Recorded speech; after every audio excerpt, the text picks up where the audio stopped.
This is great because we got the guys live in studio with us. Everybody, all of them. Hey. Every time we hear our song, we show up at the front door. Yes. It's always like wrangling kittens here, and it is a lot of fun. You guys have been on the road for so long, and but you've had, years and years and years of doing this. But then COVID hits, and you've been home for a while. Has this been a good time for you guys, or are you just like, I got to get back on the road again? For me, yeah. Robbie said yes and yes. It's been a good time, and yes, get on the road. It's been a weird time. I know it's been really hard for everybody. We have been very fortunate that 3 out of the 5 have gotten COVID, and it was very mild, thank goodness. Oh, really? Which 3? So I know who not to hug. No, we're safe now. No. Oh, that's true. We're not going to tell you. We want to see if the hugs feel different from us. So we have come here, Wally. superpowers now. Yeah, my nose won't stop running. But no. Nathan and Barry just put on masks, so just weeded it out for us. No, my whole family got it around Christmas. But overall, the pandemic, I think for the first couple months, we thought this will be over soon. Mm-hmm. And then when it kind of settled in, it was really weird. Luckily, we had an album to work on, so it felt like we had something that felt somewhat normal. But I'll say, personally, once I got acclimated, and you go on vacation and you come back, there's deadlines, you're trying to catch up. It's not, but this was like everybody pushed pause. In other words, for King and Country couldn't get ahead. So we, although it feel like they still did. Oh, they did. Somehow, they still moved forward. They were still doing a ton of shows, man. I think Joel would just stream when he's sleeping. Like he never turned off. He went to bed dressed for a show. Always in an ascot, yeah. You're talking about like a new album and stuff. And so normally you have X amount of time usually to work on an album. Did you have more or less time because of COVID to work on the album? This album took 2 years and 1 month to make. So really? we used every minute of 2020. Think about the first single was Almost Home a year and a half ago.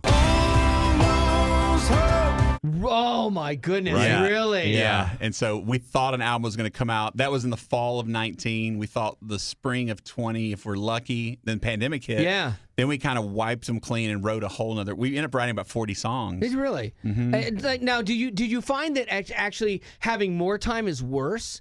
Because if you have constraints, sometimes constraints force creativity. Yep. But if you've got time to tinker, it could take forever. Blessing and the curse, yes.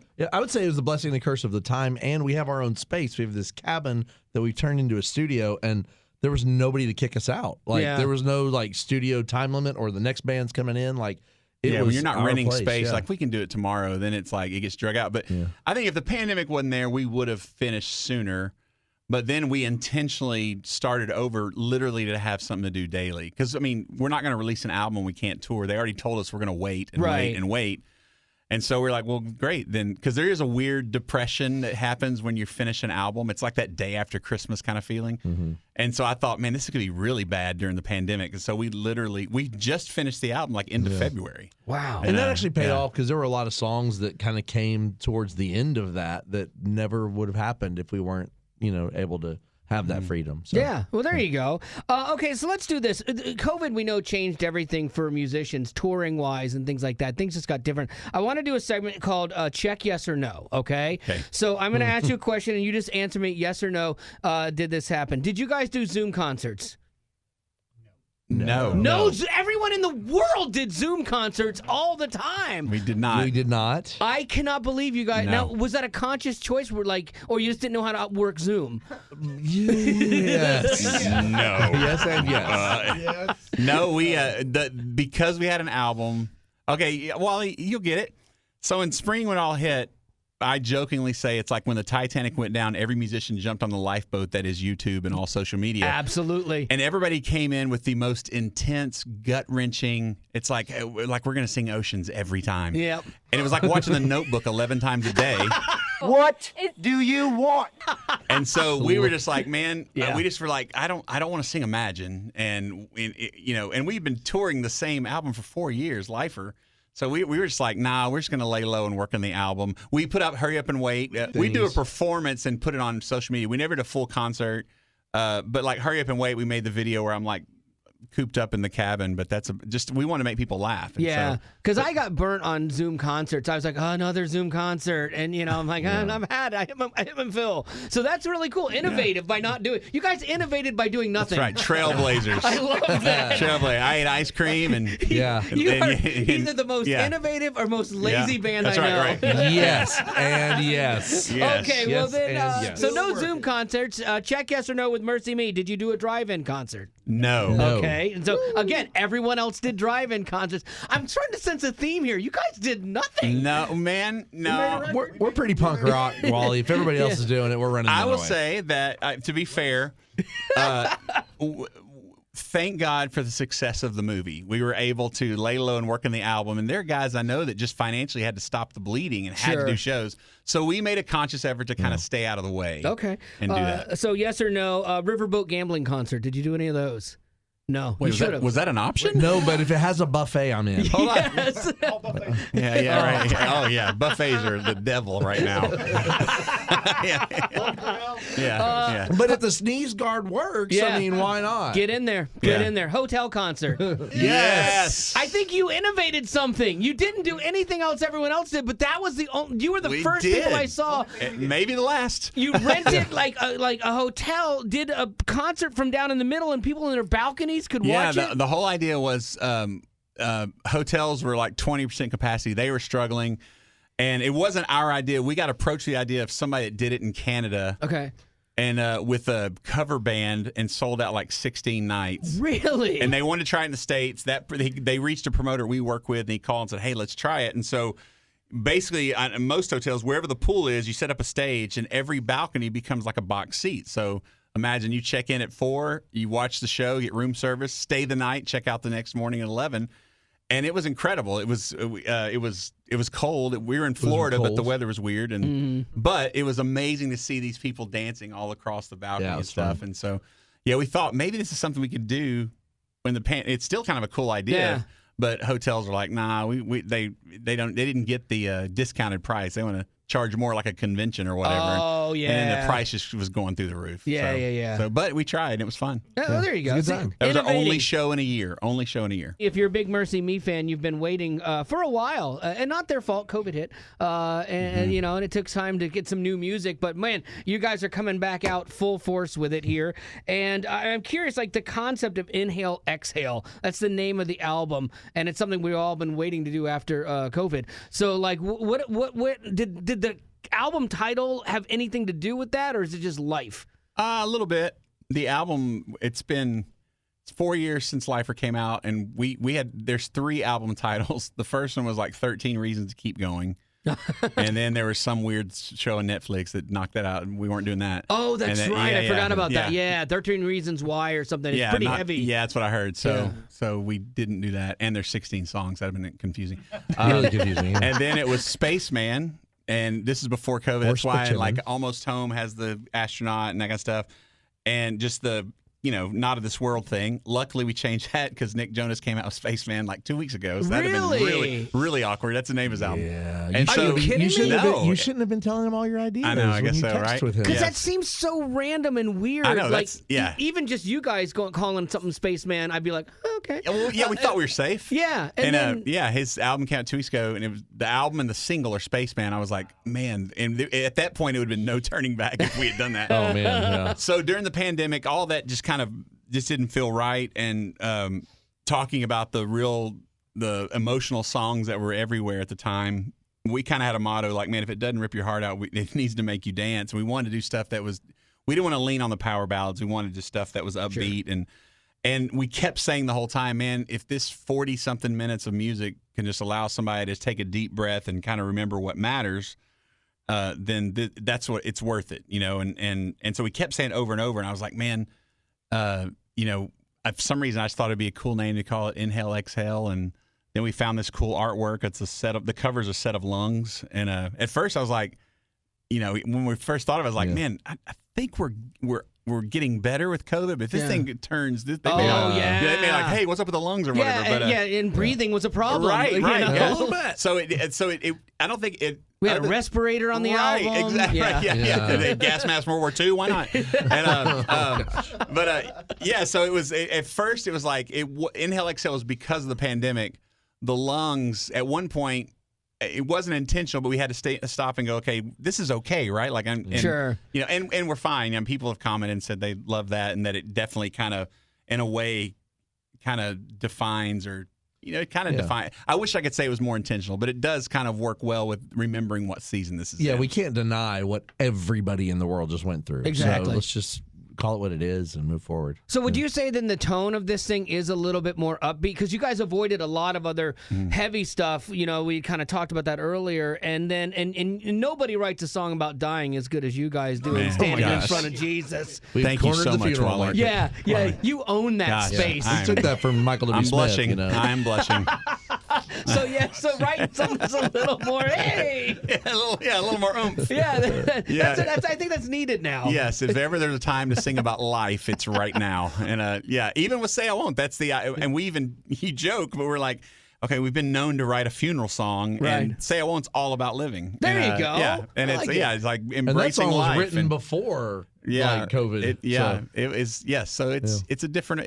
The whole album is up. There's probably 3 or 4 songs that have some emotional stuff to it, but it's all about grooves and dancing. Gloria Gaynor from I Will Survive sings a disco song with us. Yeah. Oh, how great is that? Yeah, it's fun. Okay. Now, in your video, On Our Way, there's a camera. You guys are in a room. Is this your cabin that you write in? Yeah, it's a studio. You guys have a writing studio cabin. So you guys are all in there, and the camera's just panning around.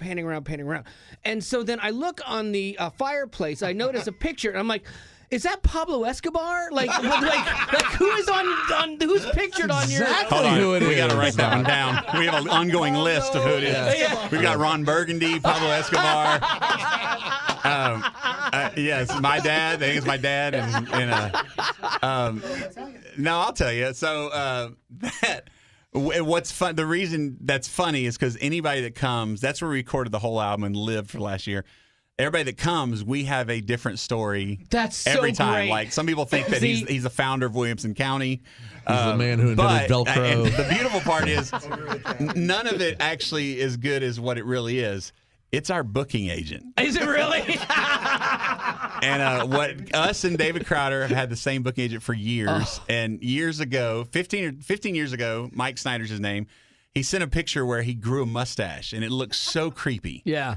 And so we're like, man, you look like you're the leader of a cult or whatever. And we were both dogging him. Well, Crowder sent it like to China or somewhere and had someone make this massive portrait and gave it to him 15 years ago.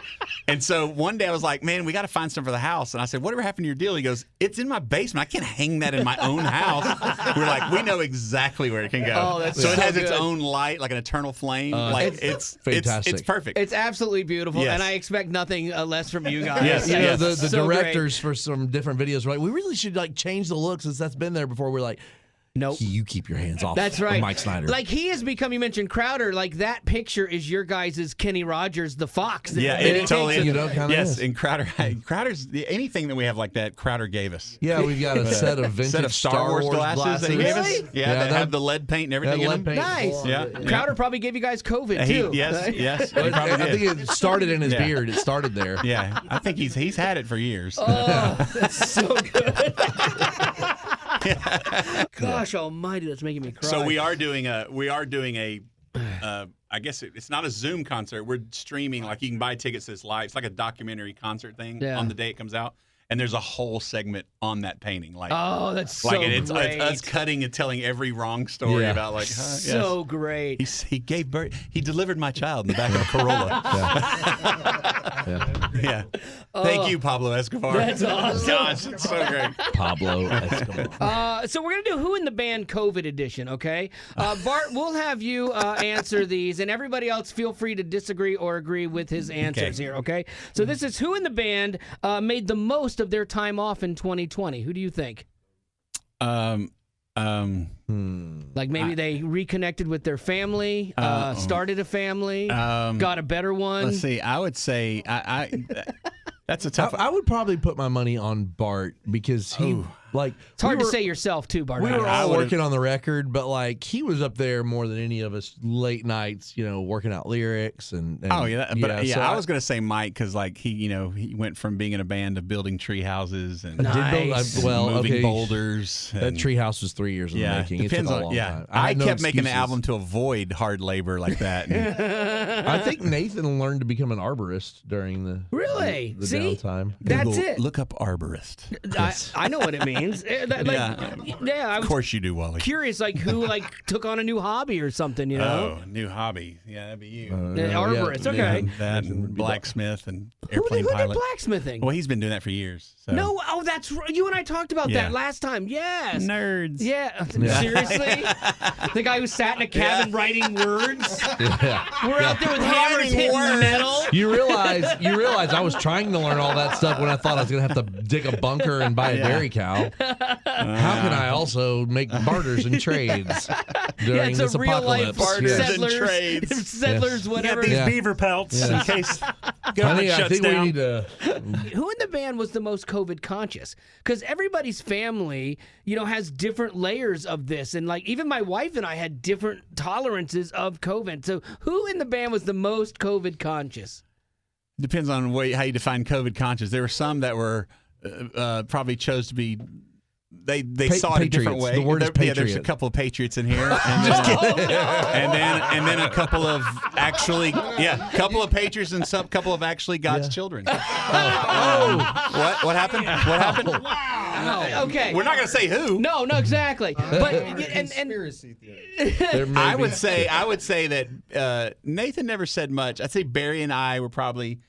The most conscious. Barry, because he's 82 and he didn't want to get it.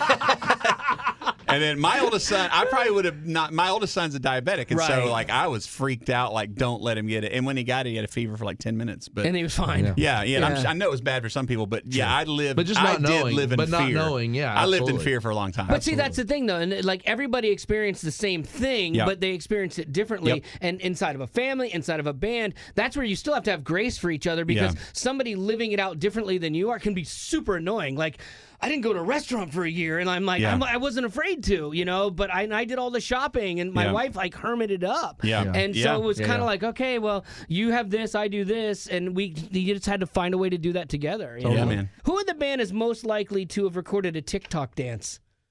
No one? Really? Bart, come on. I kind of feel like it. I recorded a dance, but it went on TikTok. It was that thing where they were doing the dancing for you, right? It wasn't on TikTok, but I did post dancing stuff. I mean, I know what TikTok is. I feel like my job in life is to fight TikTok. Okay.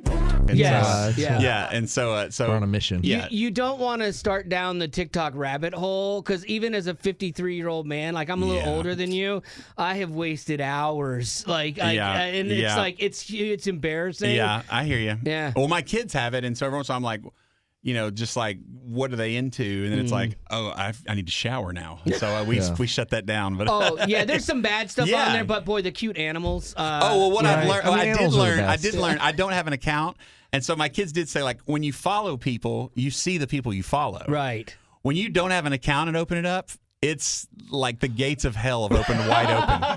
All right, that's it for Who in the Band with the band Mercy Me COVID edition.